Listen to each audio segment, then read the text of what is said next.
Good morning, lesson.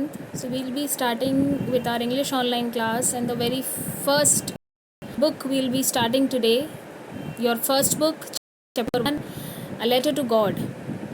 So before we go through this story, we'll be going to read some extract given above, starting of your chapter.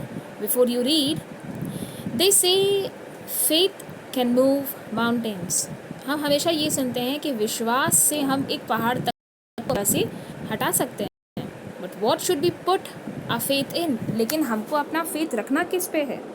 This is the question जो कि हमारी story हमको बताएगी। Lencho is a farmer who writes a letter to God. Lencho एक farmer है, हमारी story का character है, जो गॉड को लेटर लिखता है क्योंकि उसकी जो क्रॉप्स हैं वो सारी ख़राब हो चुकी हैं और उसको पैसों की ज़रूरत है जो उसने गॉड से हेल्प मांगी। तो अब सवाल है कि लेंचो को उसके लेटर का जवाब मिलता है या नहीं मिलता, और किस तरह मिलता है। इस चीज़ को हम अपनी will be going through. So will be starting with a story. The house the only in the entire valley set on crest of low hill. Fresh this height one could see the river and the field of ripe corn dotted with a flower that always promised a good harvest. The only thing the earth needed was a downpour, or at least a shower. Throughout the morning, Lancho knew his fields immediately had done nothing else but see the sky towards the northeast. एक सुंदर सी valley है और वहीं पर पहाड़ी पे एक घर है जहाँ पे एक छोटी सी फील्ड भी बनी हुई है और जहाँ पे कॉर्न्स जो हैं वो बिल्कुल अपनी हार्वेस्ट के लिए तैयार हैं। ठीक है, वो अपनी हार्वेस्ट के लिए बिल्कुल तैयार हैं। और जो रेंचो जो है वो स्काई की तरफ कंटिन्यू देख रहा है कि कुछ बादल जो हैं वो आ रहे हैं।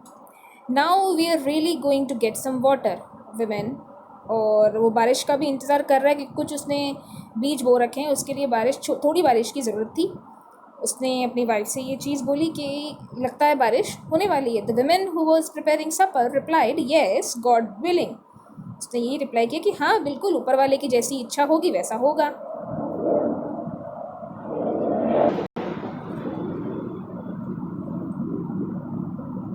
The older boys were working in the field. जो बड़े लड़के थे वो फील्ड पर काम कर रहे थे, एंड द स्मॉलर वंस जो थे वो वहीं आसपास, घर के आसपास खेल रहे थे। जो विमेन थी उसने उन सबको बुलाया कि आकर खाना खा लो, and it was during the meal that just as Lencho had predict. और जब वो खाना खा रहे थे तभी, जैसा लेंचो ने बोला था कि बारिश होने वाली है, उसको बड़े बड़े रेन ड्रॉप्स आसमान से गिरते दिखाई दिए। वो बाहर भागा और the air was fresh and sweet. The man went out for no other reason than to have the pleasure of feeling the rain on his body. जो लेंचो है हमारा वो बाहर गया ये देखने कि फ्रेश बारिश का एहसास करने, उसको फील करने के लिए वो बाहर निकला। और फिर वापस अचानक से एक्सक्लेम्ड रिएक्शन में वो आकर बोला, these are an rain drops falling from the sky. ये कोई रेन ड्रॉप्स नहीं थी, ये तो बस ऐसे ही कुछ छोटी मोटी बूंदें थीं। And 10 pieces and the little ones are 5. With a satisfied expression, he regarded the field of ripe corn with its flowers, draped in a curtain of rain. But suddenly a strong wind began to blow.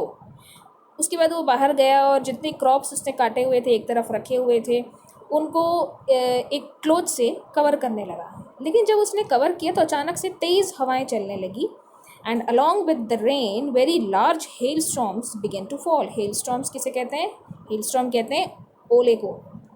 Okay, ओले गिरने लगे, उन rain के साथ ओले गिरने लगे, तेज storm start हो गया। These truly did resemble dew silver coins, और ये बिल्कुल सिल्वर कॉइन्स की तरह लग रहे थे वो hailstorms, छोटे छोटे। The boys exposing themselves to rain. जो बच्चे थे उसके सारे बेटे थे वो बाहर निकल गए और बारिश का मज़ा लेने लगे, फ्रोज़न पर्ल्स के साथ कलेक्ट करने लगे उनको। It's really getting bad now. और लेकिन जो लैंचो था वो बड़ा परेशान हो गया, बोला कि ये तो बहुत बुरा हो रहा है। Exclaim the man, I hope it passes quickly. बोला कि मैं आशा करता हूँ कि ये चीज़ जल्दी ख़त्म हो जाए।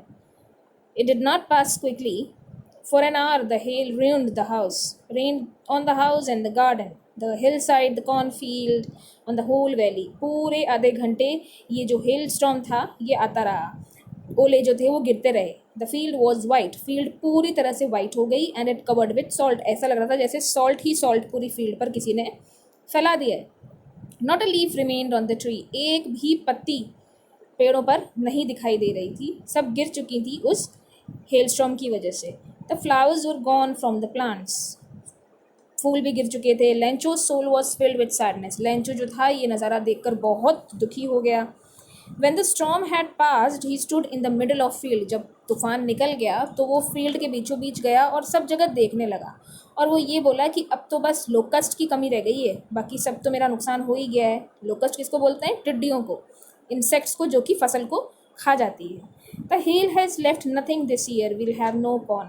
अब तो कुछ भी नहीं बचा मेरे पास और हमारे पास कोई कॉर्न नहीं बचा.